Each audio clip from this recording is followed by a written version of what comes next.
Lirboyo adalah nama sebuah desa yang digunakan oleh Kiai Haji Abdul Karim menjadi nama sebuah pondok pesantren. Terletak di barat Sungai Brantas di lembah Gunung Wilis, Kota Kediri. Awal mula berdiri pondok pesantren Lirboyo berkaitan erat dengan kepindahan dan menetapnya Kiai Haji Abdul Karim ke desa Lirboyo tahun 1910 Masehi.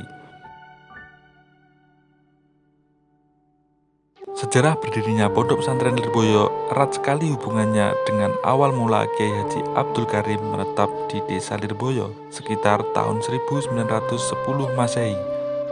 Setelah kelahiran putri pertama beliau yang bernama Hannah dari pernikahannya dengan Nyai Khadijah, yaitu putri Kiai Soleh Banjarmelati. Perpindahan Kiai Haji Abdul Karim ke desa Lirboyo dilatar belakangi dorongan dari mertuanya sendiri yang pada waktu itu menjadi seorang dai. Karena Kiai Soleh berharap dengan menetapnya Kiai Haji Abdul Karim di Lirboyo, maka syiar Islam lebih luas. Di samping itu, atas permohonan kepala desa Lirboyo kepada Kiai Soleh agar berkenan menempatkan salah satu menantunya di desa Lirboyo. Dengan hal ini diharapkan Lirboyo yang semula angker dan rawan kejahatan menjadi sebuah desa yang aman dan tentram.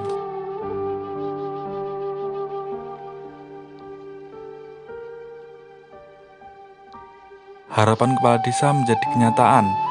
Konon ketika pertama kalinya Kiai Abdul Karim menetap di Lirboyo, tanah tersebut diazani. Saat itu juga semalam penduduk Lirboyo tidak bisa tidur karena perpindahan makhluk halus yang lari tunggang langgang menyelamatkan diri. 35 hari menepati tanah wakaf tersebut, Kiai Haji Abdul Karim mendirikan surau mungil nan sederhana untuk mendekatkan diri kepada Sang Pencipta. Santri pertama yang belajar di Lirboyo adalah Umar, asal Madiun. Kedatangannya disambut baik oleh Kiai Haji Abdul Karim karena tujuannya baik, yakni untuk tholabul ilmi, menimba pengetahuan agama. Selama nyantri, Umar sangat ulet dan telaten. Ia benar-benar taat kepada Kiai. Selang beberapa waktu, ada 3 santri menyusul jejak Umar. Mereka berasal dari Magelang, daerah asal Kiai Haji Abdul Karim. Masing-masing bernama Yusuf, Somad, dan Sahil. Tidak lama kemudian datanglah 2 orang santri yang bernama Samsudin dan Maulana. Keduanya berasal dari Ngurah, Kediri. Seperti santri sebelumnya, kedatangan kedua santri ini bermaksud untuk mendalami ilmu agama dari Kiai Haji Abdul Karim.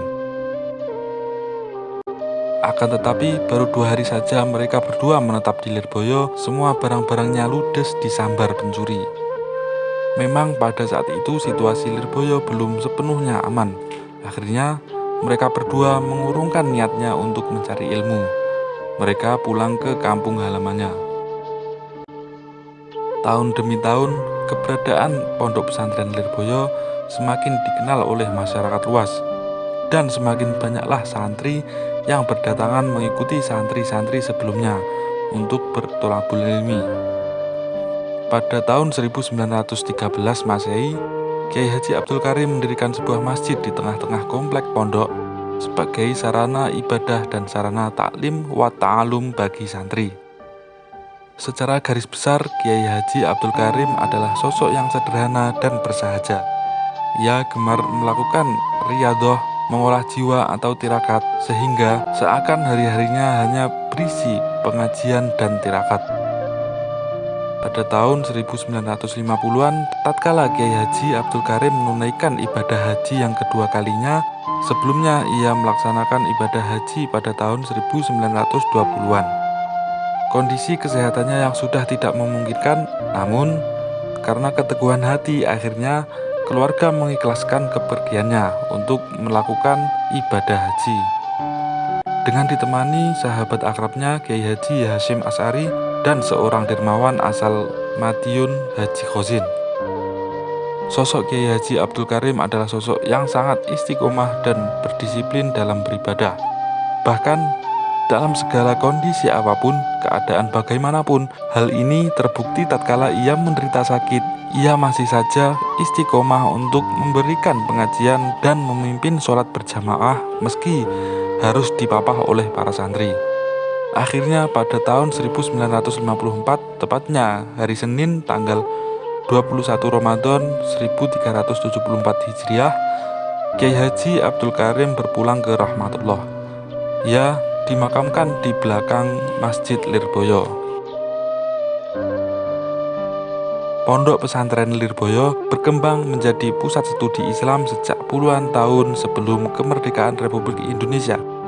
Bahkan dalam peristiwa-peristiwa kemerdekaan, Pondok pesantren Lirboyo ikut berperan dalam pergerakan perjuangan dalam mengirimkan santri-santrinya di medan perang, seperti peristiwa 10 November 1945 di Surabaya. Sebagai pusat pendidikan Islam, Pondok pesantren Lirboyo mencetak generasi bangsa yang cerdas rohaniah, juga smart intelektual, mumpuni dalam keberagaman bidang, juga keberagamaan Islam yang otentik. Pondok pesantren Lirboyo memadukan antara tradisi yang mampu mengisi kemodernitasan dan terbukti telah melahirkan banyak tokoh-tokoh yang soleh keagamaan sekaligus soleh sosial.